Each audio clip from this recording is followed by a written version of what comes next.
We will be moving forward on a ban on assault weapons because we know that weapons designed to kill the largest number of people in the shortest amount of time have no place in our communities.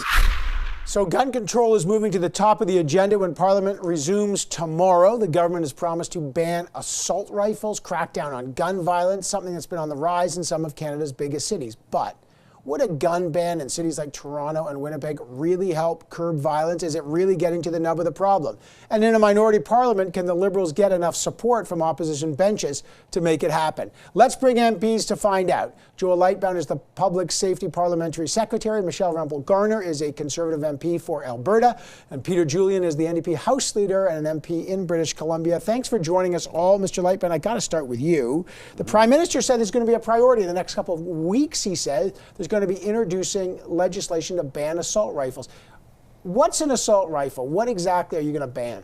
Well, the Minister Blair has been clear, and it was a campaign commitment that we want to ban military-style assault rifles, so that have large capacity magazines. So essentially, weapons that were designed for military uses. But give me an example of that, because a lot of sporting rifles, like, it doesn't mean, is that semi-automatic? Well, one that's been cited a lot, but I'm not going to go into details on the list. We're working with the RCMP on that, but the AR-15 is a good example of one assault rifle that was designed for its efficiency to kill people, and I think we campaigned on it. We've heard loud and clear from Canadians. I'm just trying to get, just before I get the response, you know, automatic weapons are already prohibited, right? Then there's restricted weapon categories. Right. What other weapons exactly will be prohibited?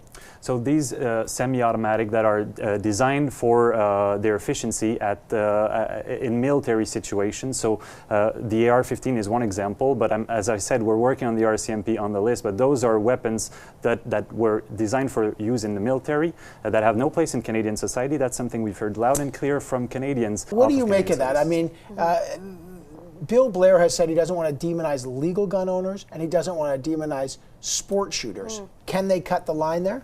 Well, first of all, we have to stop firearms violence in Canada. It's very important.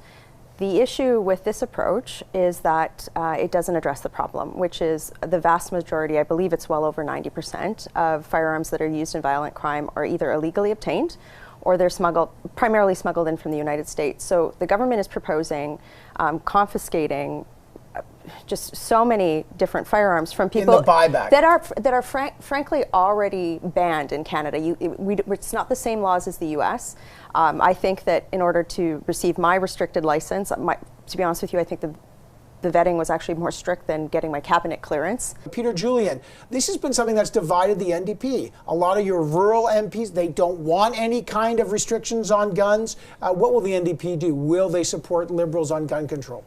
Well, we have to see the legislation, of course, Evan. I mean, what the NDP does is we look through the legislation as it's presented. There won't be legislation, we have those discussions, and then we move forward from there. But I do think there is no doubt, if you ask Canadians across the country, particularly in places like Toronto, they are increasingly concerned about gun violence. And the reality is, what we have seen both under Conservative governments, but also under Liberal governments, is a failure to make the kinds of investments so that the existing laws can be enforced. And we do have illegal weapons coming across from the United States. We have an illegal market here in Canada where illegal guns are purchased and then sold on the illegal market. Police do not have the resources that they really need in order to enforce those laws. And I think all Canadians would share the goal of making sure that our communities are safe and that we start to reduce the levels of gun violence that have reached disturbing levels in this country. Okay, but I want you, let me just get Mr. Light, can you just respond? Well, Michelle Rempel has raised this point, that it's a solution for the wrong problem. The problem is illegal guns coming in, not legal gun owners. How will this proposed legislation or gun control bans address that concern? I think we have to look at this from a holistic perspective. When Madame Rempel says that we're demonizing law-abiding gun owners, that is so completely far from the truth. I don't think you need a military-style assault rifle to go hunting. That's what we're targeting: military-style assault rifles. Tell me what and on the other hand, for law enforcement, so we've given 86 million to CBSA to better better protect our borders and prevent gun smuggling across the border. Meanwhile, the Conservatives cut 900 million in the RCMP and CBSA. We've invested 250 million in provinces.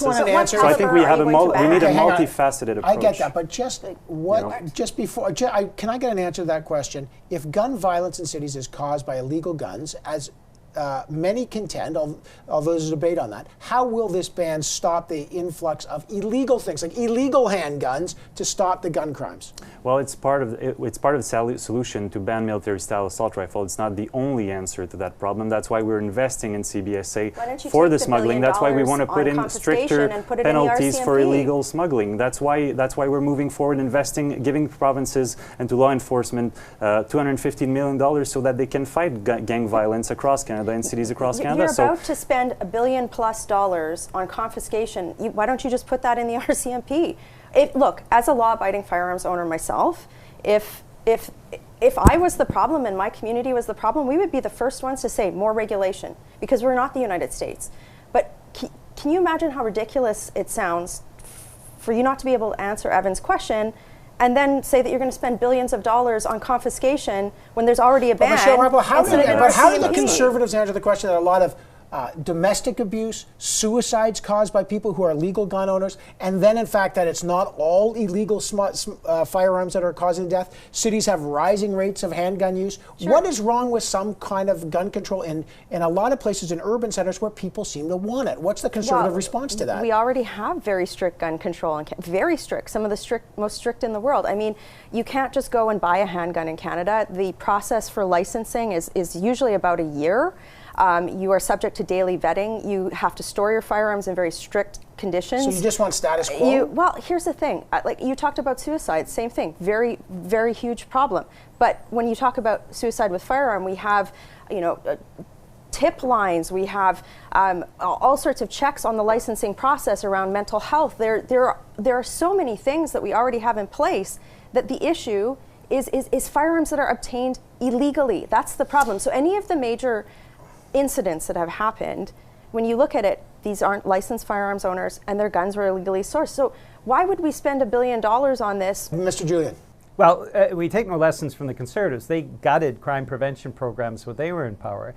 And the Liberals like to talk about the investments they're making, but the reality is, when you look at the Liberal investments across the country, in a place like Surrey, BC, it basically means one additional police officer can be hired. And when we look at the extent of the growing levels of gun crime, we have to make sure that the investments are made, that we are removing dangerous weapons from the streets, there's no doubt about that, and that we have a thoughtful approach. All right, I got to leave it there. Before we go, though, real quick, a lot of people, since Pierre Poilievre, Ron Ambrose, and Jean Charest are not running, people are saying Michelle Rempel Garner is going to run. Are you considering a leadership race? I am concerned about the fact that Western alienation is not being addressed in Parliament by the Government of Canada. And the base of my party is in Western Canada. They voted for us to give them a voice. I will be making sure one way or the other that is addressed in my tenure in this Parliament. So stay tuned. Stay tuned. Okay, no decision. I got to leave it there. Thank you, Joël Lightbound, Michelle Rempel Garner, and Peter Julien.